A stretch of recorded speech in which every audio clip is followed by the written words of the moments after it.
Hello there, and welcome to the All Day Digital Podcast, where we talk to industry executives and thought leaders to get their perspective on a wide range of factors shaping the communications industry. This podcast is brought to you by CoBank's Knowledge Exchange Group, and I am your host, Jeff Johnston. On today's episode, we get to hear from Brian Vogelsang, Senior Director, Product Management at Qualcomm, to help us understand the metaverse and what it means to enterprises, consumers, and communication providers. Some of the largest technology companies in the world are investing billions of dollars into creating the metaverse. For example, social media giant Facebook recently changed its name to Meta and pledged to invest at least $10 billion per year into building the technology. Qualcomm is playing a key role in the metaverse, and given that Brian is leading the company's product development efforts in this area, we thought he'd be a great person to talk to help us understand the technology. And spoiler alert, he didn't disappoint. So, without any further ado, pitter patter, let's hear what Brian has to say. Brian, welcome to the podcast. Thanks for being here. Thanks so much, Jeff.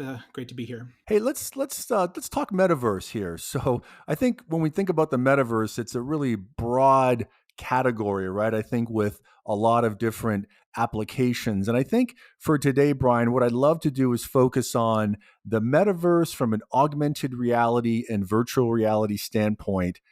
So maybe kind of help the listeners understand, what is the metaverse from that perspective, and why should we care? Fantastic. Yeah. So we at Qualcomm, we truly believe in the potential of the metaverse, and we've actually been investing in the underlying technology to enable the metaverse for over a decade. And we'll continue to do so to help our partners build and realize its full potential. But these are technologies like machine learning and connectivity and computer vision and graphics processing, as well as augmented and virtual reality technologies, which I think are really important for bringing the metaverse to life. Because when we think about it, it's really a persistent kind of spatial internet that is personalized. It's like social enabled digital experiences, and it's going to span both our physical and virtual worlds. And today in technologies like virtual reality, you can really immerse yourself in those virtual spaces and visit them as an avatar. And but ultimately, it's going to evolve to digitally enhanced physical spaces as well with augmented and mixed reality. So it's something that's not new to Qualcomm, and we've been investing in it for many years, and are just really excited to see it now coming to the forefront of the discussion. Okay, great. So let's drill down on that a little bit more. So, I mean, is there going to come a day where I'm going to be able to, wear a pair of glasses, and instead of watching the Super Bowl on my 65-inch flat panel display in my living room, am I going to actually watch TV through my glasses? I mean, is that the kind of stuff that we can expect people to be doing in the metaverse, or what? For sure. So if we think about how kind of digital information has been consumed over the past few hundred years, it's been primarily in 2D, from pen and paper or paintings to evolved into computing, and the computers interfaces have evolved. We've seen we've gone from mice and keyboards to touch interfaces in our smartphones, now to using our voice to communicate with computers. So those have evolved, but the way that information is displayed has primarily stayed the same. It's in two dimensions through a rectilinear screen, whether that's a television or a monitor or a laptop or a smartphone. And so one of the things I think that's really key is with the metaverse is we'll be evolving to spatial computing. And this is basically the screen disappearing and the world becomes your desktop or your home screen. So when it comes to computing in the real world and the real world metaverse, we're definitely going to see the use cases like you described, where you can kind of make a virtual screen anywhere, and that might be a 2D screen. Or even more important, I think the way content is created is going to change, and instead of it being built for a two-dimensional viewing pattern, it's going to be immersive 3D content that lives in the real world that you interact with in 3D. That's really interesting. So could we eventually live in a world where we don't use smartphones anymore and instead are consuming all of our content and communicating through headsets? Yeah, I think that it's going to take some time for this technology to become pervasive, but I think that in terms of evolutions in computing, this is going to be an extremely large one. We look at PC computing, we went to the desktop, and then we went to the cloud, and then we went to mobile computing, and spatial computing is this next evolution of how we'll compute. And so I think that perhaps the kinds of experiences, once you experience them in 3D in the real world or in a simulation in virtual, something like virtual reality, there's so many inherent benefits to that many experiences that will become the way we want to use them. And so perhaps the kids that are born today, by the time they're teenagers, they're not going to want to use the social media product of, like, let's say TikTok or something, if it's not a 3D immersive application. If it's on a 2D smartphone screen, that's not going to feel like the right way to experience those things. So is the smartphone going to go away? I'm not sure it's going to go away. But I think the kinds of applications that people are going to want to use are increasingly going to become immersive, 3D, and live in the real world. And that means we'll perhaps be using those phones less over time. But this is going to take decades, I think, to happen. I mean, look at smartphones versus PCs. We still use. It's not like we compute today with our smartphone. We compute with our PCs, but our PCs aren't gone. We still are using them for certain use cases. But more of our time is spent on the smartphone. So I think we'll see maybe a similar pattern repeat itself with these augmented reality glasses. Yeah, I think that's a really good comparison, and I think while a lot of this sounds so futuristic, I mean, when you've got heavyweights like Qualcomm investing the money they are in the metaverse, and then you've got Facebook, who's been very public, of course, changed their name to Meta, and they're spending 10 billion plus a year on the metaverse, and I'm sure Apple and Google and others are making similar investments. So when there's that kind of money being thrown at a new technology, we certainly got to pay attention because there's obviously something there. For sure. And I think it's not a question of if, I think it's just a when. When will these technologies be in the mass market and in consumers' hands? It's already starting to happen in enterprise and in consumer virtual reality. But I think with time, it's an inevitability. So actually, just real quick on that, you mentioned enterprise. So when you think about the adoption of these technologies, should we expect to see primarily this being adopted in enterprise first and then make its way to consumer, or do you see sort of parallel tracks here? It's a great question. So if we look at VR and AR, we kind of have to look at enterprise and consumer, separately in each of those categories. So of course, consumer VR is available today. People are using it for gaming and entertainment, for social, for fitness, for viewing concerts and other things. On the enterprise side for VR, this is an area of the market we're really excited about. We see training as being a really an area that the industry's achieved great product market fit around virtual reality technology. You can imagine if you're trying to learn a hard skill or a soft skill, to be able to immerse yourself in a simulation and learn in an embodied way. This is it just triggers that learning process in a different way. It feels like you're experiencing it in real life. Whether this is something in a corporate setting like diversity inclusion training, or it could be something where you're in learning a hard skill about how to assemble or operate a piece of machinery or equipment that might be too expensive to shut down and train you on, but putting you in a simulation, the costs are lower, and then people retain the information and learn about it as if they'd been working with the real thing. It's really interesting to see the commercial use cases side of VR start to flourish. We see devices like the HoloLens 2, or we see devices like, we call them assisted reality. It's more of an AR experience where you're wearing a camera and a display, and you're doing things like getting guided work instructions. So walking you through step-by-step instructions of doing a specific task, or remote mentorship. So if you're in the field and you need help with something, you can call back to headquarters. They can see through what you're seeing through the eyes of that camera on your head, and then they can walk you through or annotate on the real world and that sort of thing. So So that's kind of where we're seeing commercial VR, AR uptake. And then on the consumer AR side, this is very, very nascent. So that's actually a part of the market that Qualcomm is working to is to help accelerate.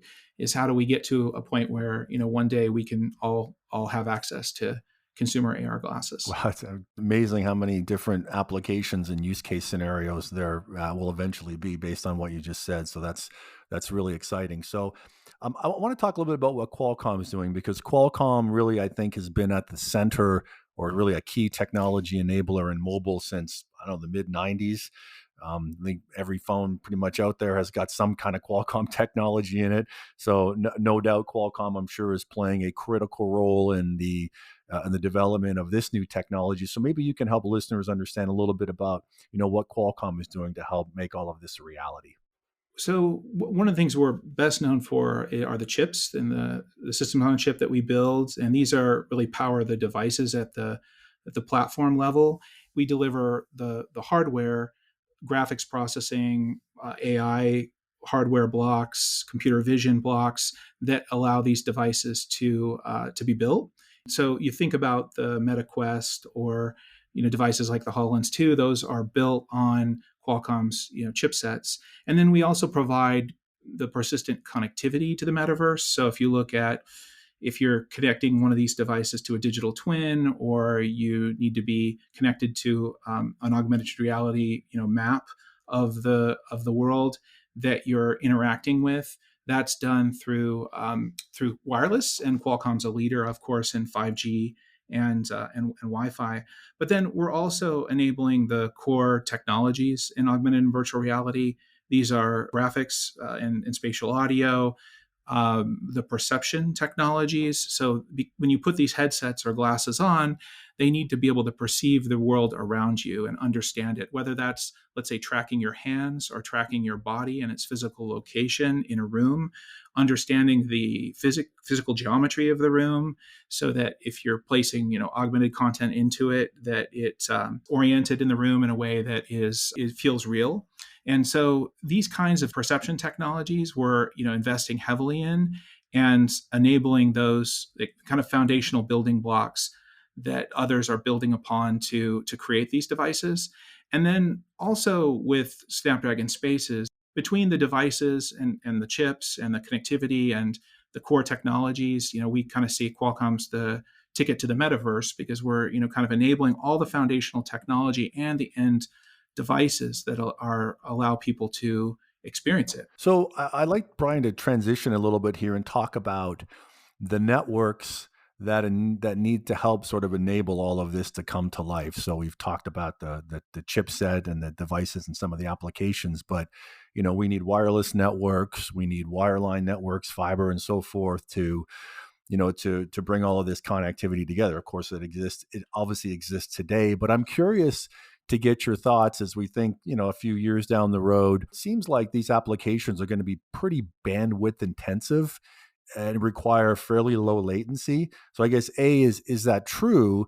And then B, kind of help us think through what all this means to the likes of wireless operators and wireline operators. I mean, are they ready for this? Do they have the right architecture in place to support these, again, what sounds like bandwidth, low latency type applications? Love to get your thoughts on that.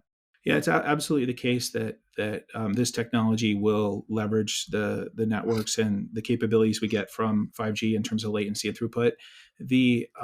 If you think about what we're trying to do with these both augmented and virtual reality headsets, is make them smaller, and we want to get them. Virtual reality headsets are 300 to 400 grams today. Augmented reality headsets maybe 130 to 300 grams. A normal pair of glasses is 30 grams. Okay. So we want to reduce the size of these things. And in order to do that, we need to be very power efficient and deal with the heat that all the components like the displays and other things generate. In order to get them to these smaller form factors, we need to be thinking about where should we be doing the processing. And so one of the areas that we have been working in is around distributing the processing between the glasses and the smartphone and the network. So the edge of the network. And so I think that operators will play a critical role in enabling the edge computing resources, particularly around graphics and rendering, to allow these devices to become smaller and offload, some of that processing to the network. And so we're doing this today. We're seeing this in VR. And I think in augmented reality, we're also going to see it. It's really about doing the right processing on the right part of the system, and that may be partially in the glass and partially inside the phone, and then in the edge of the network as well. So I get the edge computing part of it. Do you think this also means that wireless operators need to start thinking about making their networks, I don't know, denser, I guess, from a access point standpoint? Like, do we need to think about higher bands of spectrum with small cells and more access points to address some of the latency requirements? I mean, how do you sort of think about all that from a broader architecture Mhm. standpoint for these operators? We've done some experimentation where we deployed proof of concepts using VR headsets on private networks where the antennas are closer to the device using unlicensed spectrum, and in some cases licensed spectrum. But latency is really key to maintain, and throughput's important, but I would say latency is even more critical for this kind of thing, because you think about what we're doing. If we want to render off of the device, we need to take, these devices, they track the user's head position and orientation, and then they track their eyes potentially, as well as if let's say they're holding a controller, or they're using their hands, so we're tracking their hands. All that information needs to be sent up to a edge graphics processor, and then rendered, and then encoded and streamed back. And then we need, in that low latency circle, when it gets back to the headset, we need to adjust for any changes that the body or the eyes or the controller hands have made in that round trip. And so we do some things around prediction technologies to account for and make the latency seem lower. But at the end of the day, you can't have low enough latency for this kind of use case. And if you do have latency, then what you visually see isn't going to be correct, and that could translate to feeling nauseous, or just the experience is not very good. So I think that edge computing is really important, and being able to have lower latency connections, and the topography of the network, and how things get deployed is definitely something that we need to be thinking about. Yeah, and I guess I would think that from an enterprise standpoint, the path might be a little bit easier because we've got private 5G networks that they can build, so they can really Mhm. customize, their network to make sure that the latency needs are met, so that people aren't getting Yeah. vertigo and things like that, right? Yeah, those are the kinds of trials that we've done where it's been in a more of a controlled, private network type environment. But as we get to wide area, let's say augmented reality, where let's say we're using augmentations on the real world, and we're out and about doing our daily lives, then we're going to need wide area, low latency connectivity as well, if we want to offload more of that intense graphic processing to the network, that sort of thing. Gotcha. Hey, let's just jump back quickly to the device side of things for a second, and I'd love to get your thoughts on batteries. So, kind of hear me out here for a second. When I think about these glasses or these headsets, these AR VR glasses or headsets, I mean, it sounds like the processing capabilities in these devices is going to be pretty powerful from a graphics rendering standpoint and so forth. Obviously, the Snapdragon processors are quite powerful, and rumor is that Apple is going to put their M1 chip, which is currently in the Mac. The rumor is that that's what's going to end up going inside of their whatever version of AR glasses they do. So that seems like a pretty powerful chip to go inside of a pair of glasses. So I guess, Brian, my question is, I mean, do you think that we have the battery density, power supply that will do two things, right? One, allow manufacturers of these goggles or these glasses to make stylish looking, pretty things that aren't big and bulky. So, can we get a battery small enough to put inside of there to make that happen? But then at the same time, Are we where we need to be for that battery to be able to support what I think are going to be pretty intensive graphic processing applications, which tend to be, I think, a bit of a power hog? I mean, so can we sort of meet those two requirements without users having to reach for the power cord every couple of hours to recharge their Mhm. glasses? Because it feels like to Yeah. me that's a pretty big challenge, but maybe I'm not thinking about it the right way. So, No, it's a huge challenge. So dealing with thermal limitations in the as we get smaller and smaller glasses, how do we dissipate that heat load, and how do we cram more? Like the display and optics technology require power; they're power hungry, and so one of the things that we're spending a lot of time thinking about right now is how do the smartphone and the glasses work together in order to deliver an experience that is distributed across those two devices. If we take a pair of AR glasses today, we'll put a processor inside the glasses with wireless connectivity in the future to the smartphone, and this will allow the smartphone to handle some of that rendering workload with its larger battery, so that you're not as reliant on the GPU in the glasses themselves for that rendering pipeline. So the glasses processor can handle the perception type workloads. How do you understand the environment around you and tracking the hands or the eyes and that sort of thing? But the actual graphics process lift would either happen on the phone or happen on the mobile edge. And so we're spending a lot of time now thinking about how do we do that remote rendering, and then it's all about power. It's all about how to balance that system. It's also about, if as we think about wireless, like we mentioned previously, there was we've done these proof of concepts and low latency wireless connections for VR headsets, and it's what data do you transmit over between the glasses and the phone, or the glasses and the phone and the network, and how do you optimize that system in a way so that you're not transmitting everything. You want to transmit as little as possible to still get the experience that you need. I think that it comes down to systems design. It comes down to thinking about power in every design decision that's being made. So it's about distributing the processing and about moving more of the workloads into the hardware. That'll maybe get us to smaller glasses that'll have longer battery life. Now the battery technology needs to improve as well. It's We can't stop there, but then it's always a trade-off. Like, where do you put the battery?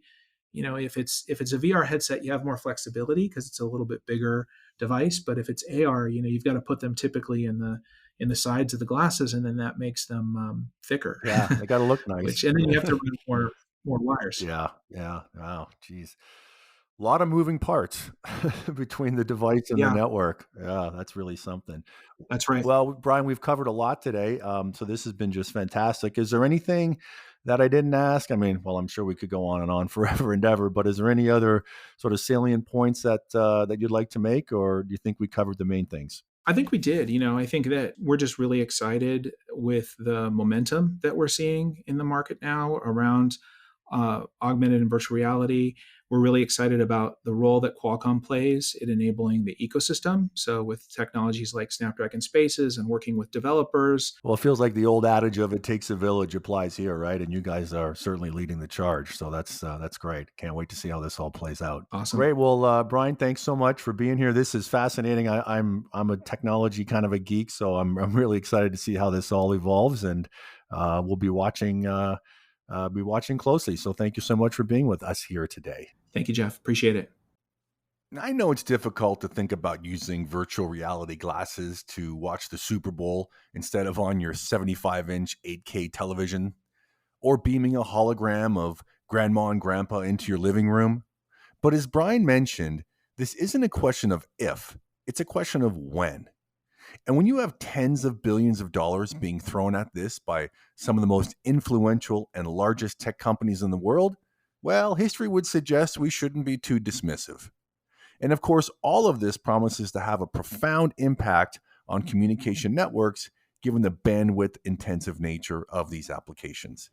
Hey, thanks for joining us today, and watch out for our next episode of the All Day Digital Podcast. The information provided in this podcast is not intended to be investment, tax, or legal advice and should not be relied upon by listeners for such purposes. The information contained in this podcast has been compiled from what CoBank regards as reliable sources. However, CoBank does not make any representation or warranty regarding the content and disclaims any responsibility for the information, materials, third-party opinions, and data included in this podcast. In no event will CoBank be liable for any decision made or actions taken by any person or persons relying on the information contained in this podcast.